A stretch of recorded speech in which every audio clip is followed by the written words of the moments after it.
Muli, ang kaluwalhatian ng Diyos ang sumaatin sa umaga ito. Tama po, Brother Jess, nabubuhay tayo sa kapurihan ng Diyos. We are created only for Him. Wala na pong iba. We live for Him. Yun lang po talagang dahilan kung bakit tayo nilikha ng Diyos. Kaya sa umaga nito, yun din ang dahilan, that's why we are here. Isa lang ang audience natin sa umagang ito. Hindi ko po kayo ang audience, kundi ang Diyos. I preach because of Him, you listen because of Him, you will walk in the Spirit because of Him. Kaya everything Soli Deo Gloria is for God's glory. Ayan po. At welcome din yung mga mahal sa buhay ni Ate Idolene nandito. Kaya mga ilang tuloy-tuloy yung Padua family na may mga chikiting na mga kasama. Sama nyo rin kami sa prayer, yung inyong mga head leaders ng mga ilang department mamamasyal lang po kami bukas. Alam niyo kung saan kami pupunta? Punta ko kami sa Taiwan. Masaya ho ba kayo para sa amin? Pag-pray nyo kami, kaya ko po yun sinabi. Kasi importante, ano si Amaros, ano si Ces, si Queen. Yan, talagang bumigay na naman yung salamin ko. Patay na naman si Carly nito. Okay. Puto. Di bale. Ganyan na lang. Puto. Hirap. Dali, parang mayroon ako extra.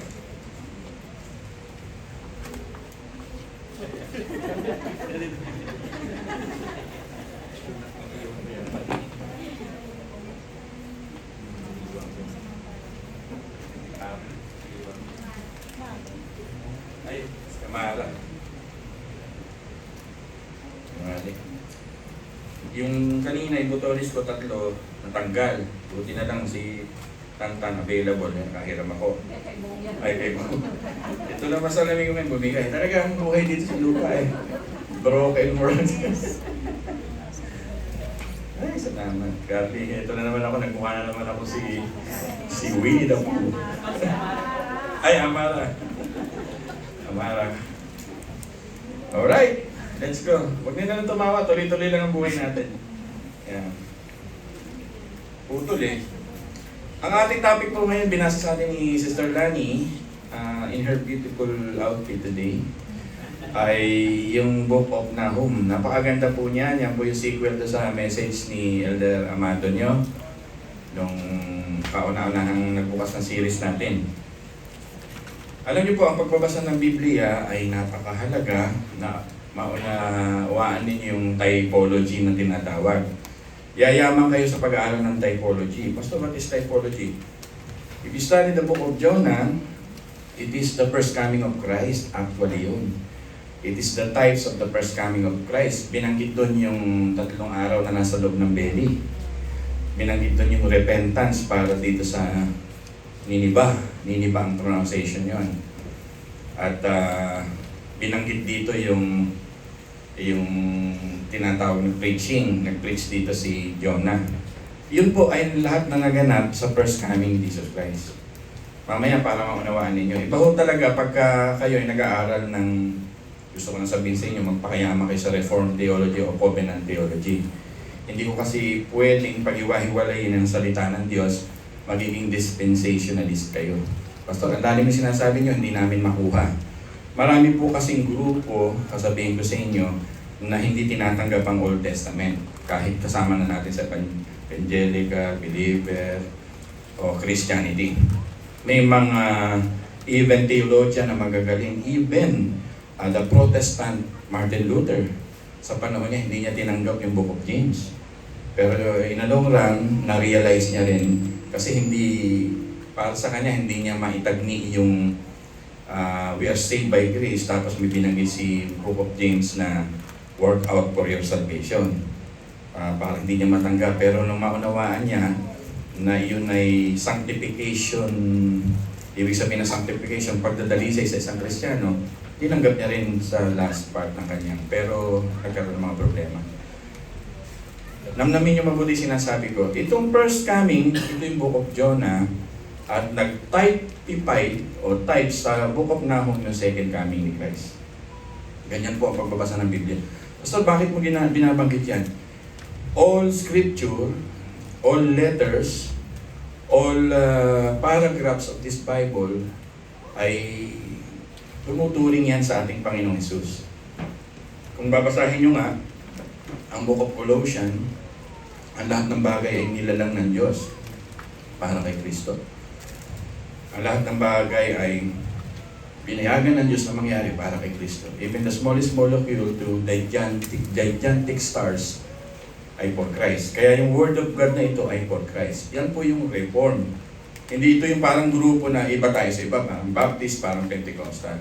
Ito po ay yung masidhing pag-aaral natin na bumabalik tayo sa Biblia, yan ang ibig sabihin, at hindi natin itinatapon ng bawat sitas. Yun po yun. Kaya dapat matutuhan nyo ito. Akala nyo ibang grupo. Actually, old, way ni Jesus Christ, na sinasabi ko sa inyo, si Jesus Christ ang katuparan ng lahat ng kanyang mga salita. Ganun po ang pagbabasa ng Biblia. Kung dati, tinuruan ko kayo magbasa ng Biblia, it is hard to read the Proverbs without reading the Book of James. It is hard to read the Leviticus, understanding yung Leviticus without reading the Book of Hebrew. Diba? Pag magbabasa ka ng Book of Psalms, idagdag niyo yung Deuteronomy. Kasi tungkol yun sa worship. People, nakikinig po ba kayo? Importante ito, pag nagbabasa kayo ng last days, babasahin yung Daniel, Ezekiel, then Revelation. Mauunawaan niyo yun. Huwag yung parang, ito lang gusto kong basahin. Kaya, yung binagit nga sa atin ni Sister Nani, parang meron ng tayong diwa nung, hindi nyo ba napansin, for few Sundays na tayong sinasabihan ko kayo ng reading. Parang ngayon, nararamdaman ko, ina-apply ng lahat ng tumayo. Lahat ng tumayo ngayon, merong maliit na sitas na binabanggit.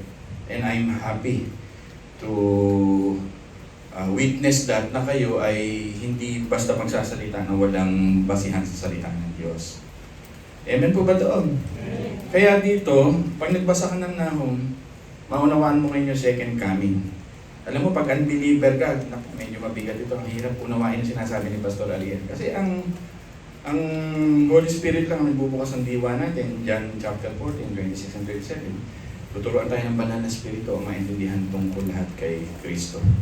At mamaya, in a while, at ito na po, tinabanggit ko na sa inyo ang buko, Nahum. Ready na po ba kayo, mga minamahal? Diyan lang yan, sinulat ko naman yung Nahum na yan. Si Nahum po ay preacher ng Ninive. Di ba si Jonah preacher din ng Ninive? Kaya lang, lumipas ang 100 years. Ang tawag ng 100 years sa atin? 1 century. Lumipas ang 1 century. Yan yon. At ito pong Assyria ay lumala na ng lumala sa kanilang kasamaan. At halos 10 tribe ni Israel ay nakubkub na niya. 10. Yun po yun. At totally, he destroyed the Northern Kingdom. At yung Northern Kingdom at Southern Kingdom, maunawaan niyo po ito pag pinage na yung Amos. Alam niyo po, kaya nagkaroon, ba't Pastor may Northern Kingdom at Southern Kingdom? Nung mamatay po kasi si Solomon, nagkahiwalay ang Israel. Parang South Korea, nagkaroon ng North Korea. O yan, madali na intindihin yun. Parang ganun ang naganap. Parang South Korea, North Korea, North Israel, and Southern Israel. Kasi po, nawala na yung tinatawag na alyansa. Alam mo, napaka-solid kasi nung panahon ni David at Solomon yung pagkakaisa ng buong empire. Kaya dahil matitigas ang ulo ng mga tao, ginamit ng Diyos ang mga tinatawag na mga empires. Nagsimula sa Egypt, tapos kinuha sila ng Assyria, pag pinag-aralan nyo mabuti, Babylonia, Medo Persia, tapos yung mga New Testament, ito na yung mga panahon ng Roman. Kung mas malalim pa pag-aaral nyo, mapag-aaralan nyo ba yung Alexander the Great, bla bla bla, pababa yun. At makikita nyo rito paano sakupin at mawasak na ang Europe at maghari ng ibang kaharian. Pero ang God, ini-intend na magkaroon ng mga empires to discipline his people, to correct his people, to allow his people to see his power. Hindi lang discipline, kundi makita nila how powerful yung kanilang Diyos na nag-iisa. Kaya po yun. Si Jonah po ay reminder that our God is so gracious and merciful. Yung preaching sa inyo ni Elder Amado, palagay ko ay binanggit niya dito yung pagpapatawad ng Diyos basta humingi lang ng tawad ang mga taga Niniba. At totoo naman, nagdamit sila ng sako. At yung sa barko, sila ay natakot nung makita nila na makapangyarihan masyado ang Diyos ni Jonah. Natakot yung mga tinatawag na mga tripulante ng barko. In the book of Jonah, God showed His gracious and merciful character. But in Nahum, He will not acquit the guilty. Diba? He addressed Nahum, the enemy of Israel. Yan. Yan. Ito po yung correction about understanding, maintindihan natin about God. Pastor, paano mo i-relate ito sa ating Panginoon sa Kristo, sa ating Reformed theology? In His first coming, our Lord Jesus Christ, He came to forgive. He came to look for the sinners. He is there sa cross para magbigay ng gospel sa ating mga buhay. Yung sinasabi ng inyong Elder Amado, yung paborito niyang verse, 2 Peter 3:9, God is giving us lots and lots of time na makapag-repent. At nandun tayo sa tinatawag na the seasons of grace. Kaya ngayon, nasa seasons of grace tayo, people, listen, pero nasa last hour na rin tayo, katulad kagabi, kahapon, alam nyo ba maraming namatay sa Nepal? Lumindol ng malakas sa Nepal. Sino you Google it, kahapon, maraming namatay. Halos 7 point yung talagang darating ang ating Panginoon. Malapit na. Dito sa Jonah ay yung gospel presentation na makapagsisi ay pinipresent. Ganon-ganon yung istorya ni Jesus Christ na naparito siya sa sandaigdigan nito para ang tao makapagsisi. Kaya tayo, habang di pa dumarating ang Panginoon, napaka-gracious ni God. Bakit gracious? Itong mga taga-Assyria, ito po yung mga taong pag nahuli ka, pupukpukin yung daliri mo hanggang sa madurog ka. Madurog. At hindi pa sila sa mga taga-Ehipto. Ehipto, gagawin ka ng slave. At pag ginawa kang slave ng mga taga-Egypt, itong mga taga-Assyria, pipit-pitin. Ano yung pipit-pitin sa Tagalog? Dudurugin yung ating mga pag nahuli ka. Parang yung sa Saudi ngayon, di ba? Pag nahuli ka magnanakaw, hindi lang putol. Pero pag nahuli kang nag-rape, gano'n. Kaya parang meron pa rin sa Middle East na ganitong pagkakataon. Bakit ko nabanggit ito? In spite na ang Assyria ay napaka-cruel, napaka-wicked, yung mga taga-Assyria, God gave them the chance to repent. Kaya kayo, kung may mga pangit na nakaraan, pangit na buhay, huwag kayong matakot sa ating Panginoon. Yung Book of Jonah ay pinakita sa atin yung preciousness ng kanyang forgiveness. Preciousness ng kanyang giving us chances and time to go back to the gospel. Amen doon. Kaya lang itong Nahum, after 100 years, this will be a book of Christ as an avenger.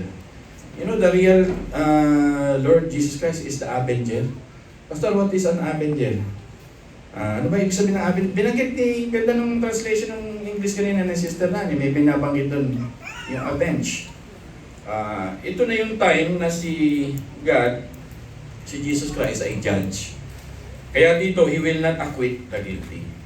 Kaya sa second coming, yung prayer ni Kuya Amado na paborito ng 2 Peter 3:9 na nagbibigay ng chances sa mga tao, in Book of Nahum, as an illustration, as a metaphor of the Assyrian time, ay sila po ay madudurog na. At ito po ang mangyayari sa last day sa atin, wala nang chance pag dumating ang Panginoon. He will come as a judge, as an avenger. Yun po yun. Alam niyo po, pag nag-aaral kayo ng history, nung kalagitnaan ng 600 BC to 700 BC, napakataas kasi ng mga pader ng Ninive. Pero alam niyo ba sa kasaysayan, ang pagbaha ay hindi lamang kay Noah. Ang pagbaha ay dito din sa panahon ng Assyria. Kamukhang-kamukha nung naganap sa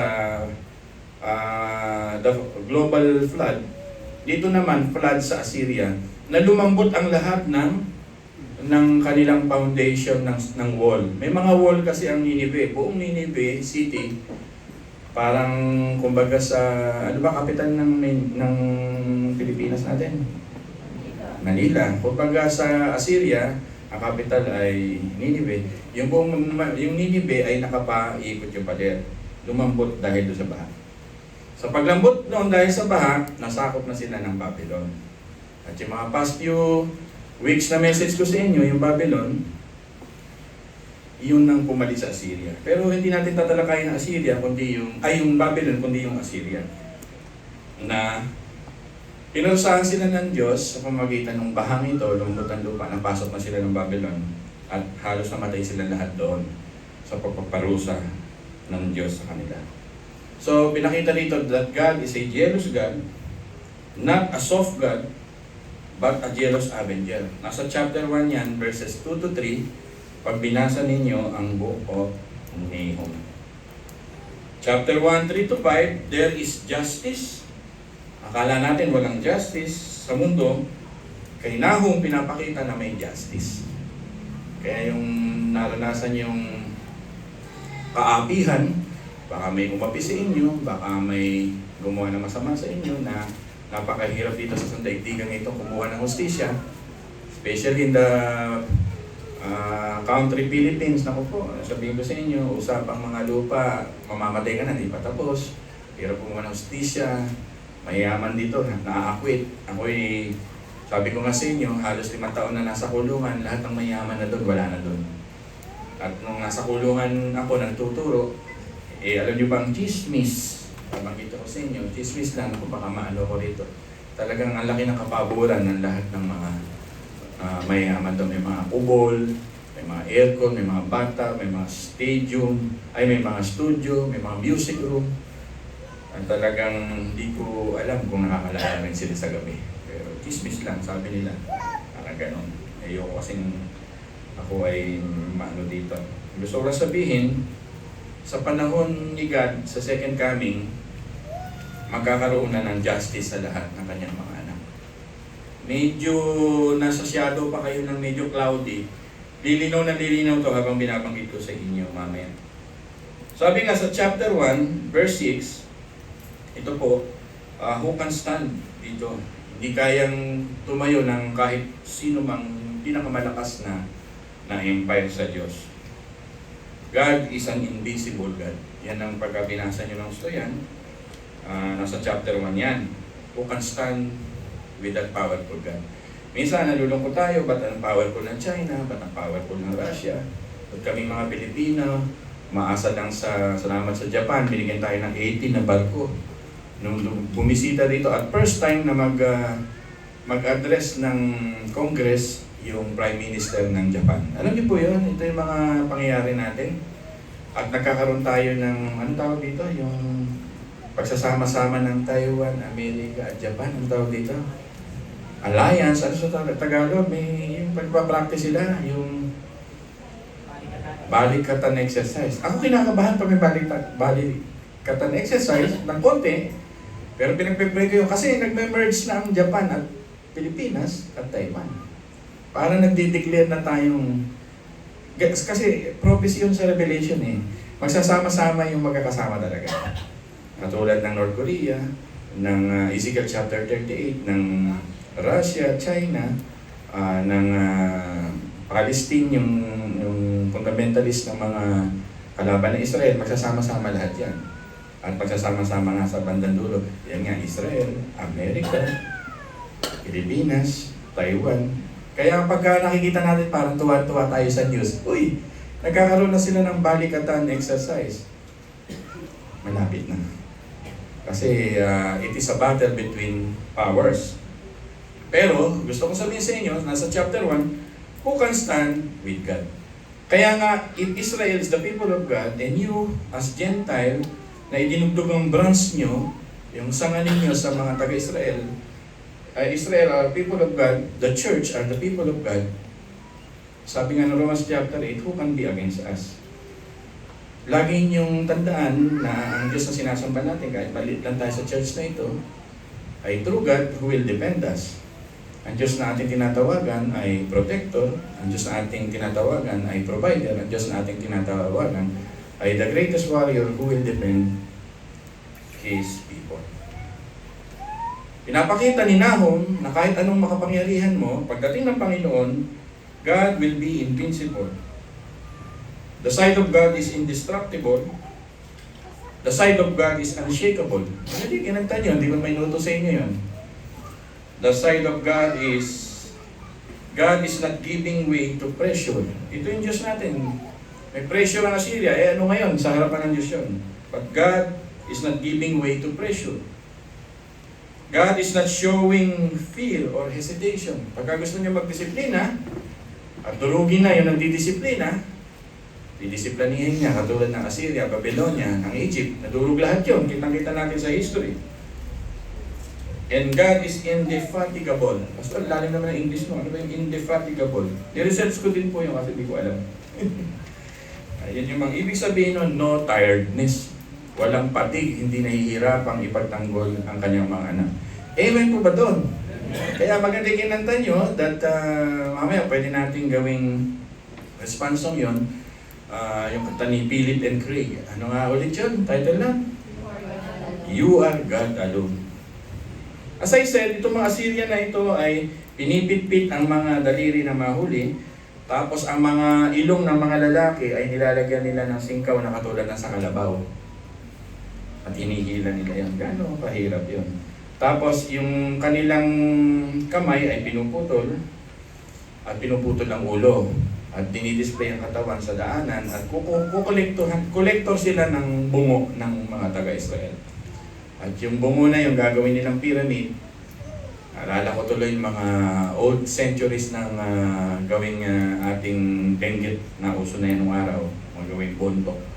Ang price nila ay yung ulo. Yun po.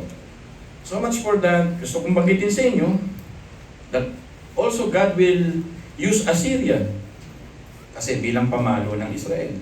Because during this time, ang mga taga-Israel ay idolatrous, galing sa Egypt, ang kanilang mga pananaw, hindi nila kilala ang Panginoon at tinuturuan sila ng Panginoon. Masyado kasi mahaba ang kwento, ang mga naging leader nandito, si Tilgat-Pileser, yan yung una-una, si Shalmaneser, ito kilala nyo, si Sennacherib.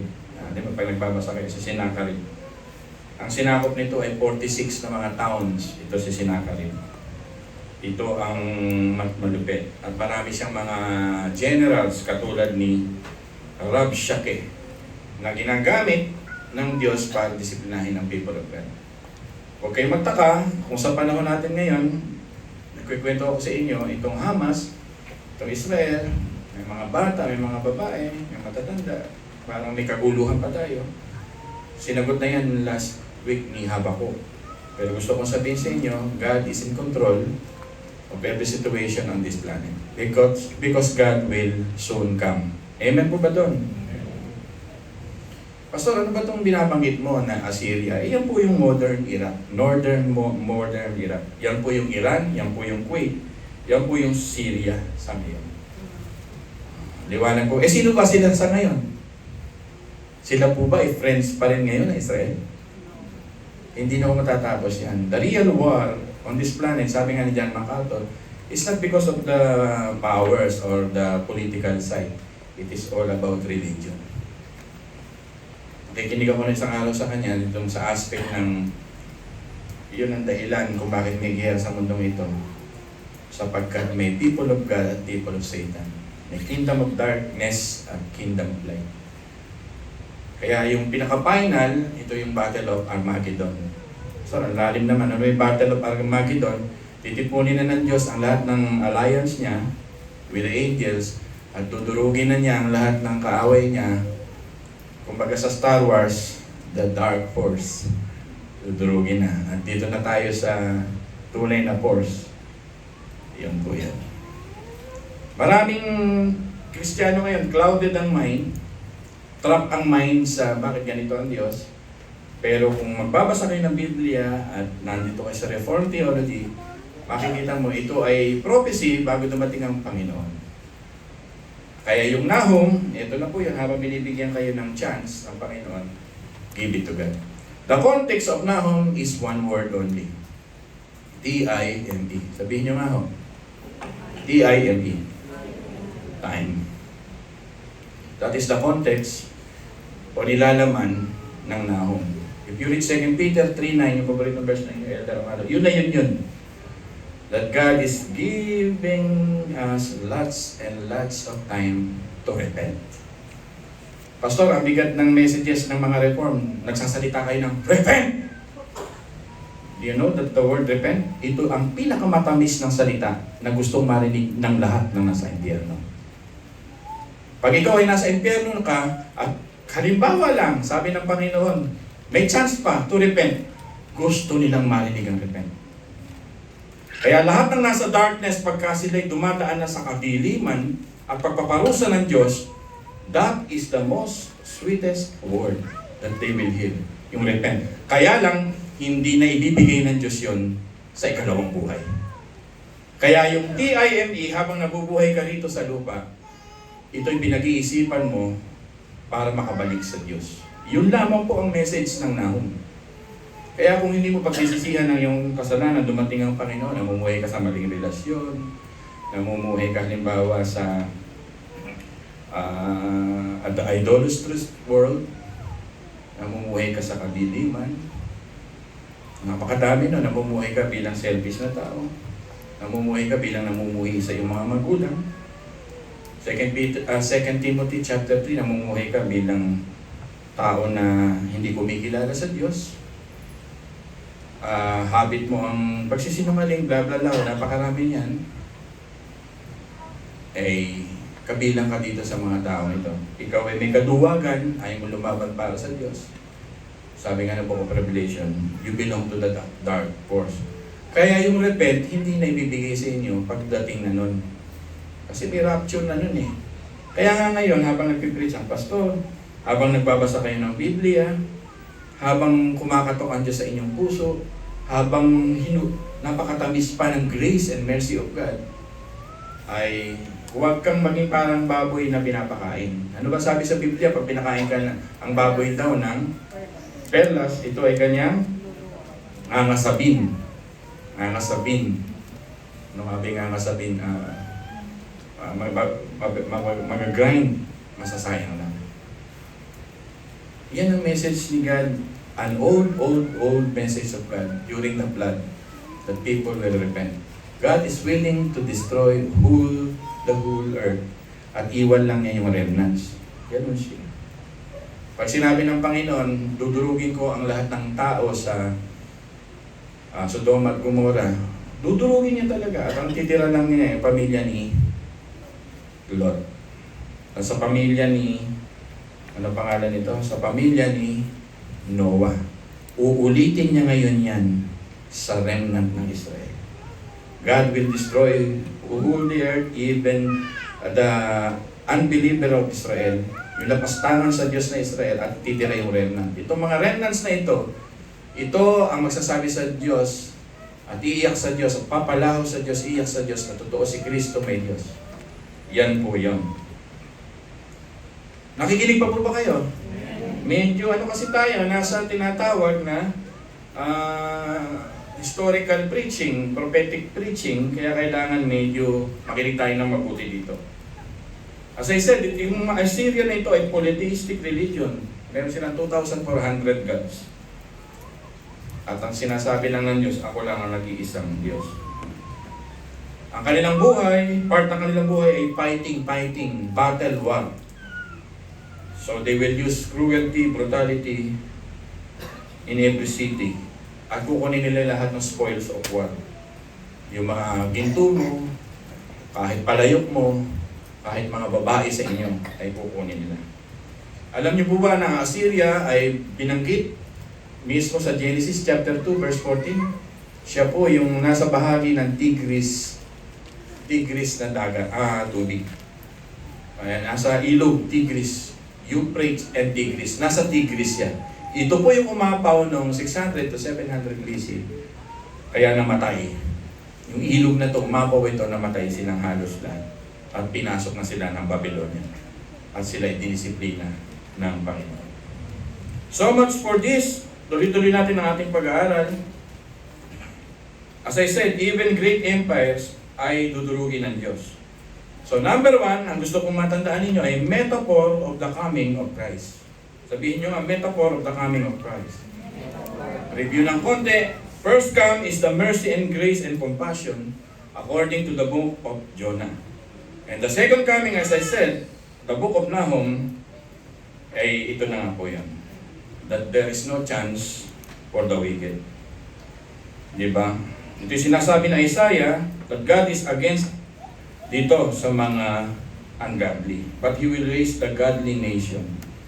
Yan to. Ito po yung nag-i-spoil, nagsisis, nagpa-plunder, at winawasak ang mga streets, itong mga Syrians na ito. Sila po ay disobedient sa Panginoon. Gusto ko sabihin sa inyo, nakikristo na tayo, Christology tayo ngayon, Solos Christos, ipapasok natin ang Solos Christos sa mensahe nito.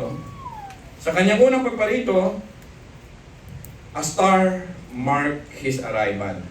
Magpapasko na po. I hope sa dulo ng course natin may maglagay ko ng kahit seal, kahit pinto na star dyan. Amen po ba ito? A star marked His arrival. Kaya ang ating mga parol ay star. Nagugulat ako mga parol ngayon. May mga parol pa ngayon na Frosty the Snowman, may Paris, may Eiffel Tower, may mga ano naman. Star lang, okay na po yun. But in His second coming, the heaven will roll up like a scroll. Ang mga star na ito ay talaga makikita nyo. Ang langit ay, alam niyo Tagalog na bubunbunin? Ano tawag dito? Irorol. Ano tawag dito? Lululunin. Yan, madali na. Ilululun. Ilululun ang mga banig. Makikita ang heavens, ilululun para kay Kristo. Maalala ko yung mitindi doon. The first time He came, the Magi brought Him gifts. But the next time He will come with His gifts and with His reward for the remnants. Kaya sinasabi sa inyo sa time na ito, live for Him, love Him, serve Him, obey Him, dedicate your life to Him. There's nothing on this planet that is worth fighting for, fulfilling. Kung sinabi ni Aquino, worth fighting for ang Pilipino, ang inyong church life, ang inyong Christian life, ang inyong buhay kay Kristo is worth fighting for, fulfilling, and the deep happiness and joy ay narito sa ating buhay. As I said, sa book of Genesis, si Kristo ay seed. Sa Exodus, Passover. Sa Leviticus, siya ay priest. Sa book of Numbers, siya ay fire and cloud. Sa Deuteronomy, si Kristo ay prophet and like Moses. Sa Judges, siya ay lawgiver. Sa Ruth, siya ay yung kinsman's redeemer. Sa Jonah, siya ay forgiving God, the first coming of Christ. And Nahum, as an avenger of God. Inuulit ko lang. Kung una, pinanganak ang Diyos sa sabsaban, naawa sa atin, nakisama sa atin. Sa pangalawang pagdating niya, siya ay nasa ulap. At hinihintay ko yan. Kung una ang dating sa kanya ay korderong kakatayin, katulad ng mga una nating mga magulang na para mga korderong kinakatay, papatayin, dadalhin sa katayan. The second coming, He will come as the Lion of Judah. Yan po ang ating pananampalataya. Amen po ba doon? Amen. Kung unang pagdating niya ay hindi siya tinanggap ng kanyang kababayan, nireject siya ng mga tao at pinako siya sa krus. Ang pangalawang pagpunta niya, He will be much welcome and glorified. And all people will say, He is the Lord of Lords and the King of Kings. Sa una niyang pagparito, siya ay pinatay. Sa pangalawang pagparito niya, He will reign with the remnants. Kaya maging remnants ka. Pastor, paano po maging remnants? Ano ba, Pastor, ibig sabihin ng remnants? You believe in Christ. Your passion, your heart belongs to Christ. You serve Him fully. You deny yourself for the sake of Christ. You can take up your cross for the sake of Christ. You can leave everything for the sake of Christ. Yun lang po yun. And you will be a remnant of God. If you are a true believer that Christ is the real one, the anointed one, the Messiah. Ibig sabihin ng Messiah, the only one who will save His people. Kung unang pagpunta niya ay pinako siya sa cross. Ang pangalawang pagdating niya ay corona. Crown. Cross. From cross to crown. From humiliation to exaltation. Kung meron kayong Biblia, tingnan nyo nga ang Matthew 13, 39 at 41. Durog na yung Biblia natin. Palitan natin to. Nagalo. People, handa ba kayo makinig? Open your Bible, Matthew 13. Ano ba sabi sa verse 39? Huwag kayong mainip pa sa ganitong preaching. Importante, minsan may ganito tayo. Ang kaaway na naghasik ng damo ay walang iba kundi ang diablo. Yan. Ano ba yan? Matthew 13. Tama. Ang kaaway na naghasik ng damo ay walang iba kundi ang diablo. Ang panahon ng pag-aani ay katapusan ng daigdig. At ang tagapag-ani naman ay ang mga anghel. Ito na, harvest time na. Kung paano ang mga damo ay tinitipon at sinusunog, ganun din ang mangyayari sa katapusan ng daigdig.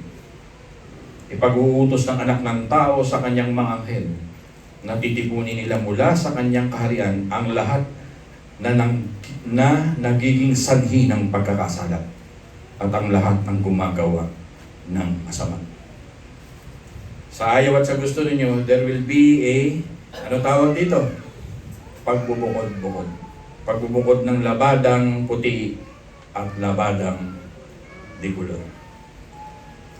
That's why God is giving us time to go back to God. Nakatulad na katabi sa cross ng Panginoon, sama mo ako ngayon sa paraiso.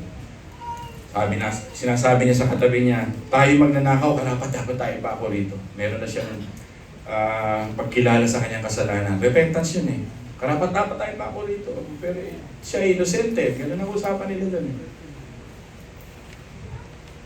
Gustong-gusto ng Panginoon yun, nakilalanin natin siya ang nag-iisang banal na Diyos at makapangyarihan Diyos. During the Old Testament, ang tawag dito ay prophetic time. Kaya nga, minor prophets and major prophets. Dumating ang Panginoon, ang tawag dito ay priestly time. At sa second coming ng Panginoon, yung kingly time. Hindi ko gustong sabihin sa inyo na yun ay parang nawawala bang priestly o kingly. Mahabang usapan. Ang gusto ko lang sabihin sa inyo, yung pagiging propeta ni Kristo, at pagiging priest ni Kristo, at pagiging king ni Kristo ay darating at darating. Sa theocracy, ito po yung prophetic time. Ibig sabihin ng theocracy, ang Diyos ay nagro-rule, nagsasalita ang Panginoon. Yan po yan sa theocracy. Pero darating yung ecclesia time. Ano ibig sabihin ng ecclesia, Pastor? Church time, ito po yung priestly time na nandito tayo ngayon, 2023. At hinihintay ko baka bukas o sa makalawa ay dumating na yung kingly time ng Panginoon. At yung Nahum ay nagsasabi sa atin to really value the time. Napakabilis po ng oras. Kailan lang, 16 anyos ako, ngayon magsi-52 na ako, malapit na rin yan. Napakabilis ng panahon. Nung ako'y bata pa, pagbangon ko kahit na ilang oras na natutulog, malakas pa rin ako pagbangon. Ngayon may pagbangon ako na parang nagwiwigil ako, sabi ko, iba na talaga pag may edad. Naintindihan niyo ibig sabihin? Yung dati kaya kong kumain kahit 4 na rice o 3 rice. Ngayon, pag dalawa, parang nabubulunan ka na. Pag ganun pala, nahihirinan ka na. Napakabilis ng panahon. This time of priestly and theocracy, pag sinabing Theo, God rule, nag-iisa, dito na binibigay yung, bago dumating yung priestly, yung justification, conversion, and regeneration. Kaya pagdating ni Kristo, ino-offer sa atin ng Diyos ang regeneration, conversion, and justification. Pastor, ano yun? Kino-convert ka, maging born again Christian. Yun na lang kasimple yun. Kaya convert. Yun na justify ka. Tinuturing kang matuwid sa gitna ng mga kasalanan. Yun po yun. Regeneration, binubuhay kang muli dahil kay patay. Yun po yun. At itong priestly time na nandito ngayon, yung nasa TIME tayo, this is a sanctification period. Pastor, what is sanctification period? Kailangan mo maging banal araw-araw. Kailangan mo maging godly life araw-araw. Kailangan mong i-work out ang iyong salvation. Kailangan mong sa isang salita maging matinong Kristiyano. Patunayan mo sa harapan ng Diyos na isa kang Kristiyano na willing kang magbago, matransform, at ibahin ang buhay mo from darkness into light. Yan ang sanctification priestly time na binibigay sa atin ng katulad ng nasa nahong 100 years. Bakit, Pastor, mo sinasabi yan? Dahil darating yung king. Ito yung prophetic time that king, kingdom throne na pinag-uusapan dito. That is the time of glorification. From justification, from conversion and regeneration, at nasa period tayo ngayon ng sanctification, glorification will come soon. At maraming tao hindi ito pinag-iisipang mabuti. Parang sinasabi nila, I have all the time. And that is the deception of Satan. Kaya umaga-umaga pa lang, nag-post na ako sa inyo about the deception of Satan. Which is, I have all the time. At pag namatay ka, saka mo isipin yung eternity. Mali. Kaya habang nabubuhay ka pa lang, iniisip mo na yung eternity sa puso mo. Pinapalo ko na sa puso mo yung sinulat ni Haring Solomon that God created eternity in our hearts. It means that we are designed for that spiritual eternity. Na dito pa lang sa lupa, na sanctification mo, tinutuklas mo na, namumuhay ka na.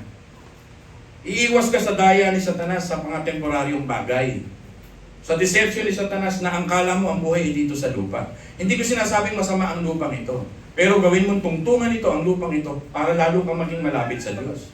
Para paglingkuran mo ang Diyos. Para mamuhay ka sa Diyos. Hindi yung nasa huli ang pagsisisi, saka sasabihin mo pagka next life na lang saka ako magsisisi. Wala na kung ganon. All of the chances are now in this sanctification period between the God as a prophet, now God is a priest because God will be a king. Though lahat naman yun umiira sa kanyang buhay araw-araw. And that king, all of the chances and all of the judgment, all of the condemnation ay bibigay na ng Diyos sa mundong tinatalikuran siya. That's why the remnants will not reject Christ anymore. That's why Israel will cry. That's why Israel will be saved. The remnants. Katulad ng kay Noah, may ititirang pamilya. Katulad ng Sodoma, Gomorrah, may ititirang pamilya ni Lot. Katulad ng ecclesiastical time, sa church time, ititira ang church at ititira ang tunay na mga mananampalataya. Kaya dapat kasama ka doon. Kaya ako nagpipreach ng ganito, hindi yung namumuhay ka lang ng paulit-ulit dito sa lupa. Napakababaw ng pananaw mo, puro lupa. Nakalimutan mo sinasabi ni Apostle Paul na consider the affection of your heart, that of the things above. Sinasabi ni Mateo, ang tunay mong kayamanan ay sa langit. Yun. Nagpapakayaman tayo doon. Hindi ko sinasabing parang pababayaan niyo sa lupa. Ang Diyos sa magmamanage yan, ang Diyos mag-aayos yan. An old sermon of Pastor Aye. But because of the deception and temptation of Satan, we are so much sumasandal sa mga bagay dito sa lupa. At nakakalimutan natin that Christ will come any time. Naniniwala po ba kayo sa sinasabi na salita ng Diyos? Christ will come any time. The first coming, like the book of Jonah, He came to save the Ninevites. Kailangan niya mag-preach. Pero pagdating ng Panginoon, second coming, He will condemn all the wicked. Yun ang Diyos mo, hari ng mga hari. Diyos na makapangyarihan sa lahat. Kailangan nandun ka sa side niya. Pag dumating yung time na yun, to reign with Him. Napakaganda na sinasabi. Nung unang pagdating niya, He shed His blood. And His second coming, His enemies' blood ay kukunin ng Panginoon. Kung unang dugo niya, pagdating niya sa ikalawang pagdating niya, lahat ng dugo ng kaaway niya. Panahon na para singilin sila. Kung unang pagparito ng ating Panginoon ay servant, sa kanyang pagparito sa susunod ay hari. Napakahalaga nito na dapat kong magiging sa inyo na ang Panginoon ay mag-i-establish na. Kung unang pagdating niya ay spiritual kingdom, people listen to this. Spiritual kingdom of Christ. My kingdom is not from this planet. Sabi ni Kristo, nung unang pagdating niya, ang kaharian ko'y wala dito. Literally speaking, sa pagdating niya muli, the physical kingdom will appear. Makikita nyo ng mata sa mata, kahit nasa physical ka, na ang Diyos ay may kahariang ibababa niya dito sa langit. Yun po yun. Kaya ang lahat ay makakasaksi nun. Lahat ay makikita yun. Iba si Kristo. Bukod tangi si Kristo. There's no other God before Him. Parang topic ni Chayan, December. Walang mauulang Diyos sa Kanya. At wala siyang katulad. Yan ang ating Panginoon. That's why the book of Nahum is telling us to know the Bible. To know the truth in your life. Huwag kang magpatumpik-tumpik, ang kamatayan ay dumarating. Sa malakas at sa mahina. Sa mayaman. Sa mahirap. Dumarating ang kamatayan. Gusto ng Panginoon na nakikinig ka sa mensaheng ito na huwag ma-endanger ang iyong pananampalataya para madaya ka sa huling araw. Because the dominance of Satan will be so evident sa last day at maraming madadaya. Akala mo lang yon na nasa Diyos ka, yun wala ka lang. Kaya dapat maging matalino, maging wise like a serpent, sabi ng salita ng Panginoon. Darating ang Panginoon bilang judge. Nung unang pagdating niya bilang Savior, hindi kailanman talagang babaguhin ng Diyos ang mga ganyang kaganapan. Napakaganda ng sinabi ng Panginoon. That's why people, we must understand His return. Akala ng iba darating si Kristo, smiling face. Nasa cloud, nakangiti sa'yo na parang si Santa Claus. Nakangiti ang Panginoon. The Bible is telling us that war, diba, with the entire host of heaven, the massive invasion, the assault of His people and the church, uusigin, and the destroyer of all time, the Antichrist. Ay makikita natin lahat ito. Hintayin pa ba natin ito? And Christ will come. Ganun po ang pagdating ng Panginoon. Bakit ko sinasabi ito? People, listen. Christ is unavoidable. Christ ay inevitable. So, unavoidable, inevitable. Mangyayari at mangyayari. One day, you will meet Him. At hindi mo ito maitatago sa iyong buhay. Kaya ngayon, huwag mong i-ignore ang Panginoon. Huwag ka makapagdebate sa Panginoon na katulad ni Habakuk na buti na lang nakarecover si Habakuk. Huwag mong i-reject ang Panginoon. Huwag mong i-disregard ang Panginoon. Huwag kang maging bigi sa Panginoon. Huwag mong i-avoid ang Panginoon. Pay no attention to your God. Don't shut up your eyes. Don't discount Christ. Because He is inescapable. Yung sinasabi ni Pastor Ariel ngayon is bound and sure to happen. Ang sinasabi ng inyong pastor ngayon is unpreventable and impossible to avoid. May face-to-face na magaganap sa buhay mo at si Kristo balang araw. Bibilangin ang iyong mga ginawa para sa Kanya. Titimbangin at sana na may hindi maging kulang. Ang tawag po rito ay panahon ng pagsusulit. Pagsusulit. Kaya yung context ng time, dito na po ako magwawakas. If we lose our time to repent, as I said, you shall repent forever, that once in your lifetime, you lost your time to repent. Yun ang pagsisisihan mo, redundant na sinabi. If you lose your time to repent, one day in your life, habang buhay kang hihingi ng tawad, habang nangangalit ang ngipin mo, sa harap ng Diyos na unavoidable. People on earth, people at shepherd's heart. Do you hate the word repent? Pag si Pastor Ariel nagpe-preach, get the sermon ni Pastor, repent. As I said, those in hell wish they could hear it just once more. Kaya kung unbeliever ka ngayon, pag napunta ka doon, yun ang gusto mong marinig. Sana bigyan ako ng chance ng Diyos na makapag-repent. Hindi na. Life is so short. If you are a believer of God, spend all of your time on God. Sa pagpapamilya, kasama ang Diyos. Sa pag-aaral, kasama ang Diyos. Sa pagkuha ng karir, kasama ang Diyos. Sa pagpapalaki ng mga anak, kasama ang Diyos. Sa iyong buhay, you live for God. Do you know the real trouble? The true trouble of life. Alam niyo po kung ano? If you think that you have time. Yun ang trouble. Lagi mo inisip, marami pa akong time. Then one day, that is your trouble. Wala ka na palang time. Kaya nga, yung paboritong verse ng Kuya Mano nyo, habang kumakato, mali yata ako. Habang binibigyan ka ng chance ng Panginoon na makapag-sisi at makalapit sa Diyos, ibigay. Our Lord's table, in a while, ay chance for us to give all to God yung ating mga pinagdadaanan sa buhay. Pag may pinapakorek ang Diyos, ikorek. Ito na naman si Pastor, makulit. Pag nanlalamig ka sa Diyos, pwede namang uminit. Ibalik sa Diyos. Sarap-sarap ng una mong pag-ibig sa Diyos.